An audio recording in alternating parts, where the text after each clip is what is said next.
बुलढाणा जिल्ह्याच्या चिखला गावामध्ये छत्रपती शिवरायांचा पुतळ्याच्या कारणावरून वाद निर्माण झाला होता। आता हेच पडसाद सर्वत्र उमटलेले आहेत। आज सकल ओबीसी समाज बांधवांच्या वतीने विधी या गावामध्ये सभा घेण्यात आलेली आहे। नेमकं या सभेचं काय प्रयोजन होतं हे आपण जाणून घेऊया। विनोद वाघ सर आपल्या सोबत सर, काय या सभेचं नेमकं उद्दिष्ट होतं? या सभेचा मूळ उद्देश होता की सत्य समोर आणणं, सत्य मांडणं आणि दुसरी गोष्ट बाहेरून येऊन जी काही मंडळी या ठिकाणी जातीवाद वाढत आहे, जातीवाद पेरण्याचं काम करत नाही, तो नष्ट करणं। ही भूमी राष्ट्रमाता जिजाऊच्या जन्माला पवित्र झालेली भूमी आहे। या भूमीत जातीवाद पूर्वी कधी होऊ दिला नाही, कधी नव्हता आणि कधी होणारही नाही। त्यासाठी आम्ही या ठिकाणी भूमिका घेतोय। सगळ्या जाती धर्माचे लोक अतिशय गुण्यागोविंदाने या ठिकाणी राहत होते। आता कुणी म्हणाल की मग आमच्यावर या ठिकाणी बोललं जातं, तुम्ही आरोपीला पाठीशी घालतात, महिलेचे कपडे फाडले जाते, आरोपीचं समर्थन करतात। आम्ही बिलकुल आरोपीचं समर्थन करत नाही।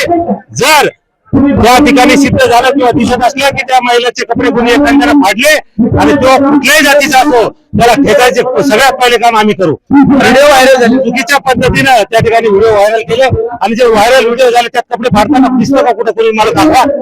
त्या ठिकाणी उलट जे काही व्हिडिओ आले त्यांच्याच परिवारातल्या काही महिला त्या ठिकाणी त्या महिलेचे कपडे ओढताना दिसत आहेत, कपड्याचे बटणं खोलताना दिसत आहेत शर्टचे। अशा पद्धतीचे त्या ठिकाणी काही व्हिडिओ येत आहेत। म्हणून चुकीच्या पद्धतीनं छत्रपती शिवरायांच्या आड राजकारण कोणी करू नये। छत्रपती शिवाजी महाराज अखंड महाराष्ट्राचं या सगळ्या हिंदुस्थानाचं दैवत आहे, ते तुमचं आमचं सगळ्यांचं दैवत आहे। त्यामुळे छत्रपती शिवरायांच्या पुतळ्याला कोणी विरोध करू शकत नाही, त्यांच्या स्मारकाला कोणी विरोध करू शकत नाही। जो कोणी हरामखोर त्या स्मारकाला विरोध करेल त्याच्या हात आम्ही सगळ्यात पहिले तोडू। कारण अनेक पुतळे आम्ही छत्रपती शिवरायांचे आम्ही बसवले, आम्ही त्या ठिकाणी लढलो, कारण ते आमचं दैवत आहे। म्हणून छत्रपती शिवराय हे कुणी एका जातीचे नाही, कुणी एका धर्माचे नाही, ते अखंड महाराष्ट्राचे आणि देशाचं दैवत आहे। त्यामुळे त्या दैवताला पुढे करून त्यांच्या आडून राजकारण करू नका आणि दैवताला रान करण्याचं काम कोणी करू नका। तुम्हाला राजकारणात मोठं व्हायचं तर खुशाल मोठं व्हा, एखादी निवडणूक जिंकायची तर खुशाल जिंका, परंतु अशा पद्धतीचं राजकारण या ठिकाणी करू नका। माझी काही विनंती आहे, आपल्या गुंडात सगळ्या जाती धर्माचे लोक या महाराष्ट्रामध्ये विदर्भात राहतात, त्यांना राहू द्या आणि जातीपातीचं राजकारण या ठिकाणी वाढू नका। धर्मात भांडण लावू नका, जाती जातीमध्ये भांडण लावू नका। चुकीचा कोणी असेल तर त्याला निश्चित आम्ही शिक्षा देऊ।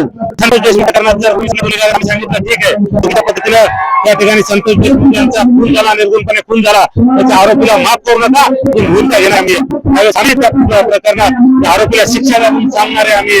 जिथं चुकीचं घडलं असेल तिथं आम्ही ठामपणे त्या ठिकाणी विरोध करू। चुकीच्या पद्धतीला पाठीशी घालणार नाही, चुकीच्या व्यक्तीला पाठीशी घालणार नाही, सांगण्यासाठी आजची सभा आहे। आणि कोणी दादागिरीच्या भरोशावर, ताकदीच्या भरोशावर चुकीचं काही करत असेल, चुकीचा पायंडा पाडत असेल तर तो खपून घेतला जाणार नाही, त्यासाठी आजची सभा होती। तुम्ही उल्लेख केला की जातीय सलोखा बिघडण्याचे प्रयत्न होते, ते कोण कारण यासाठी?